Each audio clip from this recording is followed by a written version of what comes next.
¿Y si la película más esperada del verano de 2026 no es solo cine? ¿Y si detrás de cada fotograma, de cada símbolo y de cada fecha hay un mensaje cifrado que va mucho más allá de la ficción? El 12 de junio de 2026 llega a los cines el día de la revelación, la nueva película de Steven Spielberg. Y hoy vamos a analizarla desde un ángulo que ningún medio convencional se ha atrevido a explorar. Quédate, porque lo que vas a descubrir en los próximos minutos te va a hacer ver esta película y el mundo con otros ojos.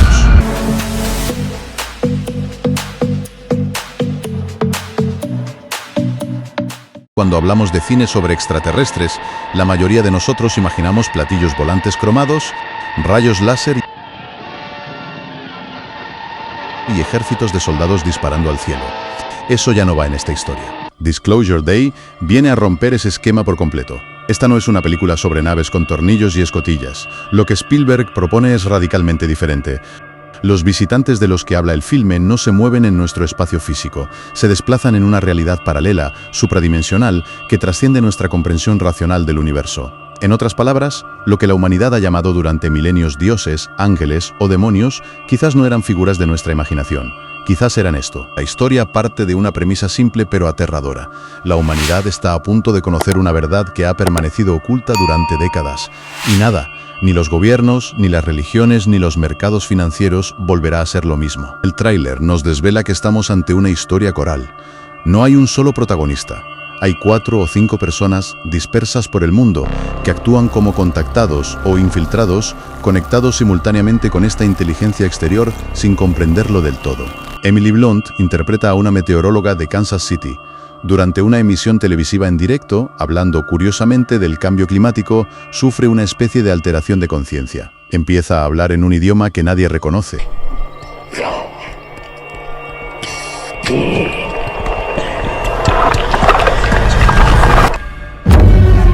Un lenguaje extraño, con crujidos que los investigadores del fenómeno OVNI han descrito técnicamente como lenguaje sinusoidal y que en el tráiler se asemeja de forma inquietante al canto de las ballenas. Pensado un momento en eso, una mujer de ciencia, ante una cámara de televisión convertida involuntariamente en altavoz de algo que no puede controlar. El segundo personaje central es Josh O'Connor, quien encarna a lo que podríamos llamar un whistleblower, un denunciante, un individuo que ha descubierto su conexión activa con el fenómeno y que por ello se convierte en objetivo de persecución, monitorizado, analizado, cazado. Y aquí entra en juego uno de los elementos más interesantes de la trama, la empresa Vortex. Representada por el personaje de Colin Firth, esta corporación parece ser el brazo ejecutor de algo mucho más grande. Una estructura de poder que trabaja en la sombra para controlar y suprimir cualquier filtración de información. El núcleo dramático de la película no es el contacto en sí, es lo que ocurre después. La verdad comienza a filtrarse, el llamado Deep State, el Estado profundo, esa red de élites gubernamentales, militares y corporativas que operan al margen de cualquier control democrático, desata una persecución despiadada contra los contactados. ¿Por qué? Porque si esta verdad sale a la luz de golpe, sin preparación, sin intermediarios, el orden geopolítico, financiero y religioso que conocemos se desintegra en cuestión de horas. Gobiernos que pierden su legitimidad, religiones que se enfrentan a preguntas que llevan siglos evitando, bolsas que colapsan, y millones de personas buscando respuestas que nadie sabe cómo dar. El verdadero monstruo de esta película no viene del espacio, viene de entre nosotros. Ahora vamos a lo que muy pocos analistas han profundizado, la simbología, porque los carteles promocionales de esta película, que ya han aparecido en lugares tan emblemáticos como Times Square, y el propio tráiler están cargados de referencias que no son casuales. Antes de que la protagonista sufra su alteración de conciencia, aparece ante ella un pájaro rojo, un cardenal. No es un detalle decorativo. A lo largo de la historia, las aves han sido universalmente consideradas mensajeras entre el mundo humano y el divino. Y el rojo, el color de la sangre, del fuego, de la transformación radical, añade una capa de significado simbólico que no puede ignorarse. El ciervo.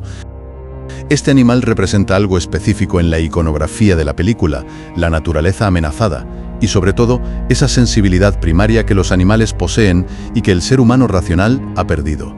El ciervo percibe lo que nosotros no podemos ver, es el testigo silencioso de algo que va más allá de nuestra comprensión. una madre superiora que estruja un crucifijo contra su mano hasta clavárselo en la palma. Es una metáfora brutal, directa. Las estructuras religiosas tradicionales, ante la inminencia de esta revelación, no ofrecen consuelo, se tambalean, entran en crisis existencial. Los círculos en las cosechas. La película conecta este fenómeno, real, documentado, aún sin explicación oficial convincente, con el lenguaje simbólico que estas entidades utilizan para comunicarse con los contactados. No es decoración, es código. La referencia a la Capilla Sixtina. Una de las imágenes promocionales más estudiadas reproduce la composición del famoso fresco de Miguel Ángel. No es el dedo de Dios tocando a Adán. Es algo mucho más contemporáneo y perturbador, la conexión entre un ser humano y una entidad no humana. El mismo gesto, otro significado, que esto no es solo ficción.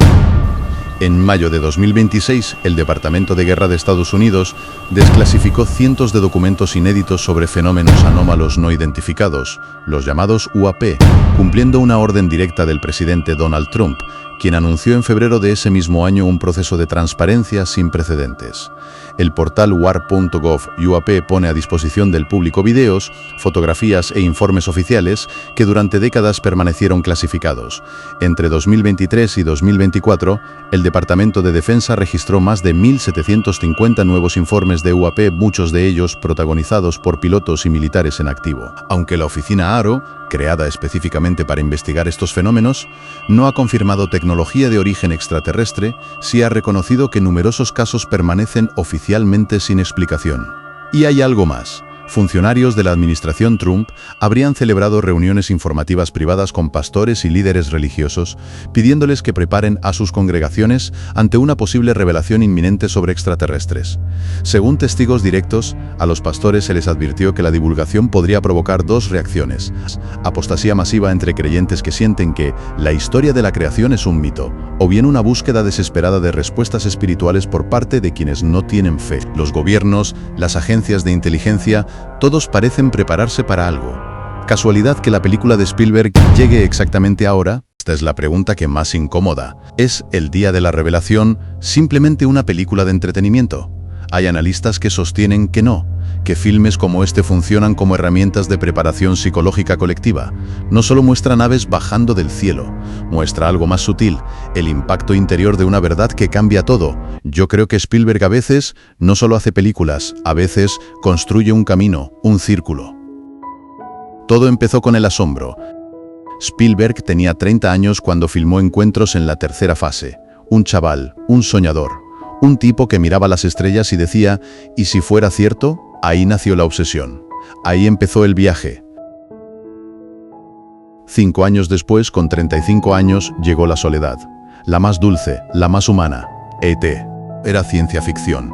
Era Spielberg hablando de sentirse diferente, de necesitar a alguien, de encontrar un hogar en el lugar más improbable. Y luego, el terror. Spielberg tenía 58 años cuando decidió que, tal vez, si ellos venían, no sería bonito. La guerra de los mundos es puro pánico, puro instinto, puro Spielberg en modo supervivencia. Y ahora, con 79 años, llega Disclosure Day. Y aquí ya no hay asombro, ni soledad, ni terror. Aquí lo que hay es verdad. La pregunta final, ¿qué pasa si mañana se confirma que no estamos solos? ¿Cómo seremos después de eso? ¿En qué creeremos? ¿Qué se rompe? ¿Y qué nace? Las primeras críticas no dejan lugar a dudas. Dicen que es su mejor película en más de 20 años. Que es emocionante, absorbente, madura. Que Emily Blunt está descomunal. Que John Williams firma una banda sonora de las que te dejan temblando. Y que Spielberg vuelve a demostrar por qué Spielberg. ¿Y si este círculo es también un adiós? Porque piensa en esto: asombro, soledad, terror, verdad, un arco completo, una vida entera de cine, un círculo que se cierra, y uno no puede evitar preguntarse, ¿y si Disclosure Day es su despedida? ¿Su forma de decir hasta aquí? Si lo fuera, sería un final perfecto, porque al final lo que queda es la magia, esa magia que solo él tiene, esa forma de hacerte sentir niño, adulto y astronauta al mismo tiempo, esa sensación de que el cine todavía puede sorprenderte. Por eso, si puedes, ve a ver Disclosure Day en pantalla grande, con el sonido envolviendo, con la sala a oscuras, con esa chispa que solo Spielberg sabe encender, porque hay directores Y luego está Spielberg. Y eso, amigos, eso se vive en pantalla grande. Pero tú decides siempre. Si te gustó el vídeo, por favor, déjame tu like, coméntame y si quieres ayudarme a seguir creando estos contenidos, suscríbete. Espero verte en el próximo.